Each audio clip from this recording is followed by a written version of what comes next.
Ben's the best or nothing.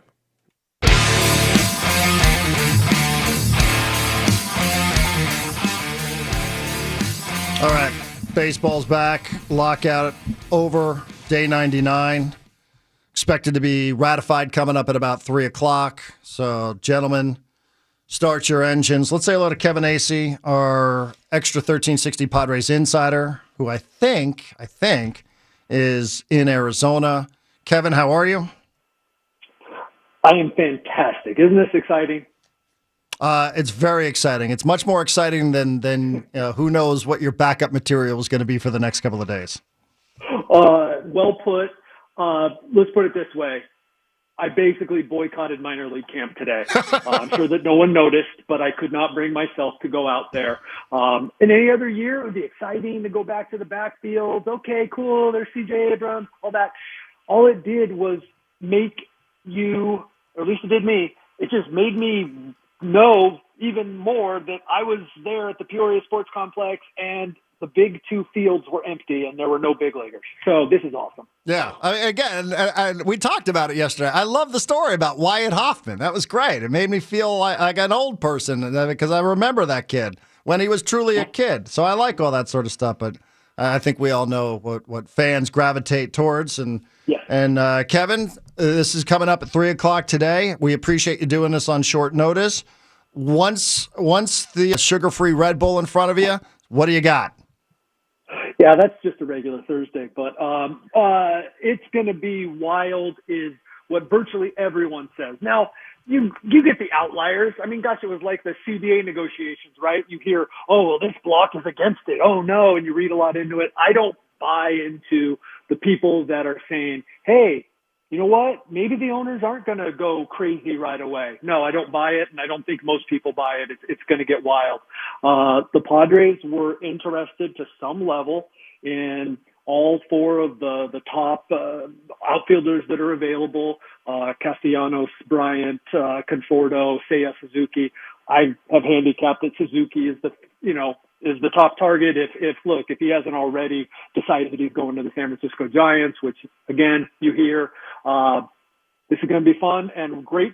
I'm grateful that it will be in a finite period of time, and it's going to be pretty exciting. Right. Absolutely. None of us can really get led around by the nose for too long, given that we do have this finite amount of time as well. Kevin, I don't know what details have or haven't come out here because doing this live on radio obviously presents itself with a couple of challenges. But we do know that the Padres were one of the teams that had crossed the CB tax threshold. I don't know where we're going to be to start 2022. You wouldn't ask this of every insider for every team, but you cover a team that crossed the threshold. So what does that have to do with anything that the Padres might be planning? We've got to find out what the fine print is, but I would imagine that the penalty would be pretty stiff for them crossing over. I don't think there's going to be like a start over or something like that. So a repeat offender 2 years in a row, it would be pretty stiff.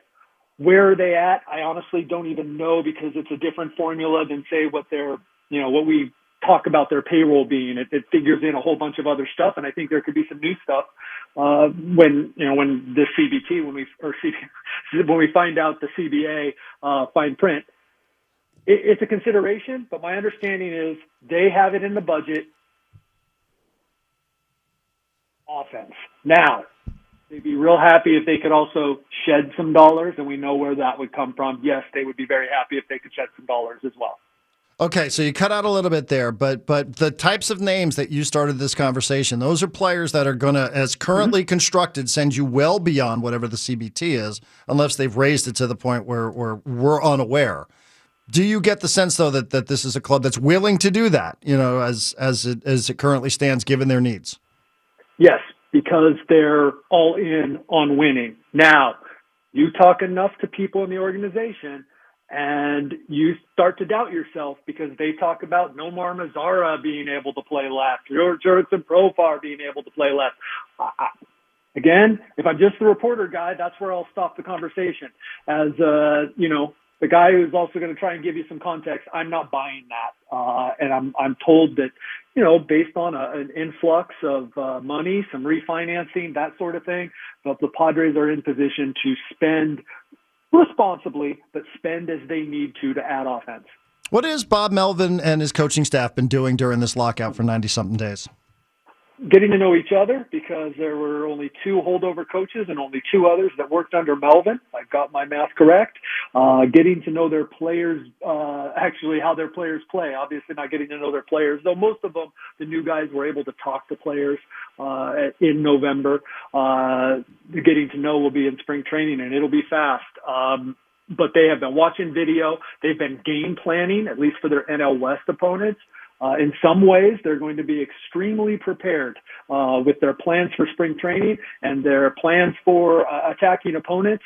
And in other ways, just like everyone else, they've got a lot of catching up to do. Kevin Acee, the San Diego Union Tribune, our extra 1360 Padre insider, is joining us. Lockout is over officially, coming up at about 3 o'clock or so, but the 2 sides have agreed. All the insiders are on the same page here, so this is not a false alarm. Baseball is returning, and you can start. When do we expect to see actual roster moves, Kevin? Is that starting at 3:01 this afternoon? I think it'll be shortly after that. I would imagine that the general manager's phone call will be about the same time as the owners, if not a little bit after that. But, fortunately, I'm in Mountain Time, but, Padres are on, and most Padres fans are on Pacific Time. And so we got a lot of time today for things to happen. The DH is an interesting subject, and I don't know how much, legwork has been done on this. What are the, there's this idea, especially in a lot of National League circles, that a DH just looks like David Ortiz, right? That it's one person, it's one guy, doesn't really have a glove. So you just give him the DH. How does Bob Melvin, do you have any sense of how Bob Melvin feels about the usage of the DH and how he's used the DH in all the years that he was in Oakland and in the American League? Some of this will be, or a lot of it, will be based on the personnel. What ends up happening with Eric Hosmer? Do they add a DH guy? Which I don't think. My understanding is this is a rotating cast, and that's become the reality throughout baseball for the most part. Is it 4 or 5 guys that got 400 plate appearances last year as a designated hitter? That's just not the case anymore. Where it adds jobs and where it gives guys more opportunity for their, to have better stats is Manny Machado doesn't have to play 158 games in the field, and he can still be in the lineup 158 games. Fernando Tatis can get a little rest. Whoever your first baseman is can get a rest. Will Myers. So it's a big rotating cast of characters for the most part. See, that's interesting, right? Because as you talk about having to go out and find another outfielder, and then you gave some of the internal candidates, you can almost see the scenario where it becomes either or, where you can go with the internal guys, the names that you've mentioned there, which aren't Castellanos, which aren't Suzuki. Mm-hmm. You could go with those, but then your big ad could be somebody in the DH position if you chose to go that route. If you did, which then cuts down on your flexibility. But, look, they've got a lot of guys that play multiple positions. That's a great point. And Darren, and now I'll start to second guess myself and ask people more questions about whether I should have bought the fact that they really will cheap out on a left fielder. Well, I'm only half joking. Yeah, I'm only half joking. Well, like a Schwarber or a Nelson Cruz, to your point, if you're going to rotate it around, doesn't feel as important as, let's say, a Castellanos or a high outfield, big outfielder. It doesn't feel that way. Or, if you don't feel like you can really land the outfielder or you don't like the money, then you can go and you can invest that in the DH and you can just adjust accordingly.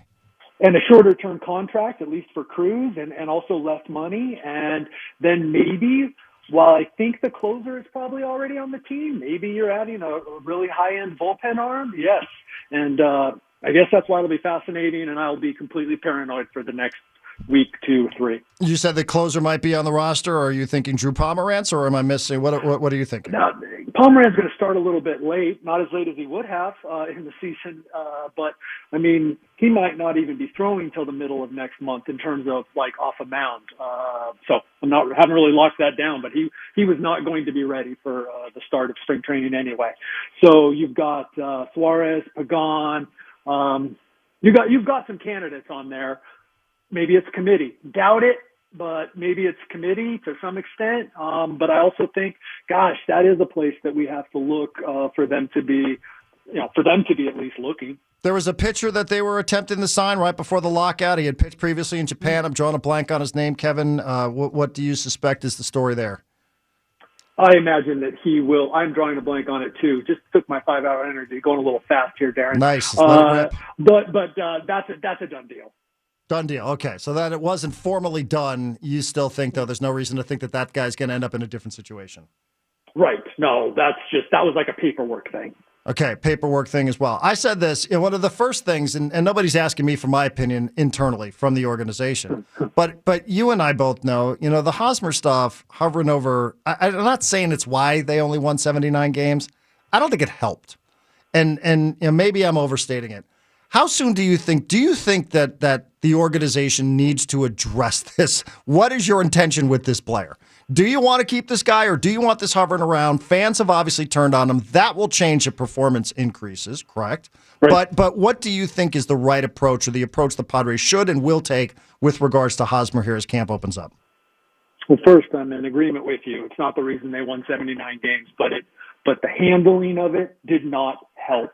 And it is something that needs to be addressed. I think it probably was talked about, or I know it was talked about to a certain extent with certain guys toward the end of the season and after the season. But I don't know. There's a part of me, Darren, that thinks that because of who he is and his standing in the clubhouse, that it can be handled, and he can stay here, and everybody's gonna be busy and getting ready. It's such a weird spring training anyway that I don't think it needs to be like publicly addressed or anything, but there needs to be some better communication with Eric Hosmer where he stands. That's just something that's a professional thing that you do with a player, and especially a player of his stature, 10 years in the league and a leader on the team. So, and I do know that they knew they messed up and that there was some communication toward the end. I don't know the extent of that, but it certainly is the thing that hovers over. It's a thing that hovers over this team until there's a resolution. Yeah, I mean, and if you're him, you might want to know as well, right? Otherwise, you show up here. What's the first thing anybody's going to ask Eric Hosmer when he shows up this year? Yeah. You surprised to be here? I mean, what do you think? Do you think they want you? You think they don't want you? I mean, how do you manage all the trade rumors, right? Like, we all know what the question is going to be. Yeah, because he's a pro and the way that he goes about it, we all know what the answers are going to be too. But that doesn't mean that there wasn't some, there wasn't some problem with the way that it was handled last year. And when I say that, I mean that it got out before Eric Hosmer had been told about it. And that's, in my reporting last year, that's not how it's supposed to go. That's not how it usually goes. Guys who've been in that situation before with other teams, the general manager spoke to them about the reality of the situation. And where we left off pitching-wise, there were lots of guys, Kevin, who were unable physically to finish the season, hence the situation where the Padres were out dumpster diving. Paddock, what is our understanding, without having him in front of us here, of where Chris Paddock is heading into camp? Great question. I've heard a lot of different things, but one of the things I heard is that he's gotten very strong. What does that mean about his elbow? I really don't know. And that is, if you want to talk about the biggest thing that teams need to address right now, it is that, finding out about the status of pitchers. Right. I mean, no real reason to think that Snell's situation would carry over into the offseason. I see a lot of video from Darvish. He's throwing, so I tend to believe that he's probably back on track. Musgrove never dealt with any issues. Dinelson Lamet. A big unknown, because supposedly everything's great, everything's on track. Well, okay. Well, I don't even know what that means anymore. With right. Lamet. I was just going to say, what does that mean? Contender, or is he going to pitch the seventh inning? And so, developing story over time. Also, Clevenger. I see him. He's apparently, our listeners tell me, he's throwing outside of a trailer park somewhere. Yeah, he is. He's working out a lot, and is that's one of those where when you hear he's on track, my understanding is you can really believe that. And we're looking at a guy who, hey, just like anybody coming off of Tommy John, let alone a second one, while there's been ample time for healing and rehab and building up, that it'll be a situation where we're looking at, 5 innings or whatever, and then we'll see how quickly he jumps to 6 and 7. I think the good news for the Padres is the prognosis or the potential for a full recovery to where you were before is greater now than it was 5 years ago for a second Tommy John, but it still is an unknown. So, Mike Clevenger could could be one of the best pitchers in baseball, as he was for a 3-year period before arriving with the Padres, or who knows what's going to happen with him. You mentioned on track, Kevin, and I was under the impression, for whatever reason, I have this stuck in my mind that on track for Clevenger meant sometime middle of the season, but it sounds like I might have the wrong idea in my mind. What does on track mean for him in as far as you understand it? Being able to start the season on some sort of a limited basis. He did have surgery, that was November of 2020. So he's ready to go, is my understanding. That's what on track means. All right. So Padres priorities for you: bat, outfielder / DH, right? Preferably outfielder. Mm-hmm. Check in, make sure the health status for some of your pitchers, see where it's at in case you need another arm. Sort through some of your bullpen stuff. For the most part, you feel okay on the infield. What about behind the plate, catching? Huge question, but they're already in camp no one's in camp. They're already on the roster. One of the two guys that are going to be there are already on the roster, and you would expect that it's Aaron Nola and somebody else. I think you would expect it's Aaron Nola and Victor Caratini, but look, maybe Victor Caratini is a trade chip because and I'm not trying to start something here. I'm just saying that, teams do value Victor Caratini as a backup catcher. And, so maybe that's something that happens because they did get Alfaro, and hey, Campusano had a nice year in the minors after, what was really the guy was forced into action. This kid who didn't have a lot of experience was forced into action at the beginning of last season. My understanding is, his standing in the organization has not gone down at all. If anything, it's gone up with his bounce back from the bad April here. So I think it's kind of up in the air, Nola and who else. But gosh, as far as the production, Austin Nola needs to be what they thought he was, is what needs to happen for them. Well, and I think, too, thinking it through from just a second ago, and I'll get you out of here, Austin Nola also helps make the case for rotating the DH around, right? Because physically behind the plate, it's proven to be a little bit problematic, but you want to get that bat into the lineup. So, I think that wanting Austin Nola's presence there every single day somehow in some capacity helps make the case against going out and finding a Kyle Schwarber or a Nelly Cruz type player, but that's just me. Right, of course, in the best laid plans, you have no idea, but the idea is to keep Austin Nola healthy, which he has not been. He probably was some damaged goods when he came over with the foot from Seattle, and so we have yet to see the Austin Nola that the Padres pursued for a couple of years, right? So, absolutely. All right. Well, Kevin, your 5-hour energy kicked in. Your phone held up. You got a Red Bull ready to rock this afternoon. It's just another Thursday for Kevin Acee. Thank you. See you later. Kevin Acee, everybody, doing this on short notice. We appreciate that. Day 99 of the lockout. Kevin is just pounding the energy drinks here so he can start writing about who knows what for the next few hours. Boycotted minor league camp. Yeah. Now, it's like, that's a Jeff Sanders story. Now we're going to find out, how many of these baseball writers, the insiders, all the team beat reporters are in mid-season form, and how many people are going to be caught up by fake Twitter accounts reporting fake free agency news in baseball. It seems like it's inevitable, right? Someone's going to be taken in by a fake Jeff Passan who's already hacked, or it's going to happen. I guess. I don't know that I'm never mind. Super excited about that, but no, I don't. I'm just saying, is that what's going to happen? Are you speaking from experience? Have you been befallen to fake Twitter? No, but it's inevitable. It always happens during hot stove. It happens during the winter meetings, but we didn't have all that. So all this stuff's going to be happening today. There's going to be a frenzy of action where people, rather than double checking this stuff, they're just going to go ahead and retweet. There's going to be a lot of fake information happening. Even today, when Jeff Passan finally broke the news that the lockout was over, I checked the account 3 times to make sure this was really Jeff Passan and not a fake reporter, because that's what happens. What are you talking about, man? Never mind. I mean, what the hell are you talking about? Fake accounts. You don't know what I'm talking about? Fake Twitter accounts and people believing fake accounts and retweeting. Yeah, fake accounts. I get it. It happens. It's kind of weird, but I think that's today, what's in your mind. There's a lot of things in my mind. There's multiple things in my mind. I'm just saying, there's going to be a lot. Wouldn't even occur to me. It wouldn't. No. Oh, I'm with Mark. I think that this is a prevalent. Look, this is going to be a big This is a target-rich area for suckers. But heck yeah. Well, that's what Twitter is. But that's Twitter. That's every day. The point to reiterate is that Twitter simply is not real life. Right. And yeah. That's just weird that's a focal point for you. It's not a focal point. It's just going to be inevitable because number one, you were down to like you've unfollowed all the baseball insiders, right? I gotta start following. Right during the lockout, and what became like a really tiresome thing is one person would report something, and then 5 other reporters would just they would go ahead and put the same information out there using their own words, whether it was true or not. It's going to happen in free agency too. That's all I'm saying. Never mind. I'm sorry. It's okay. It's like a weird focus for you, I guess. Just saying. It's just good a word luck, of everybody. advice. Don't get suckered. Don't get suckered by fake accounts. That's all. Just double check your source. That's it.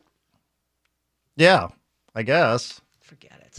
I'm over it. I'm done. Or you'll realize that you don't need to be the first person to retweet something. It's another approach, I guess. Okay. Just brought me down with all the fake Twitter stuff. I'm so sorry. I didn't mean to depress you. It's just a weird angle. Is it? It is.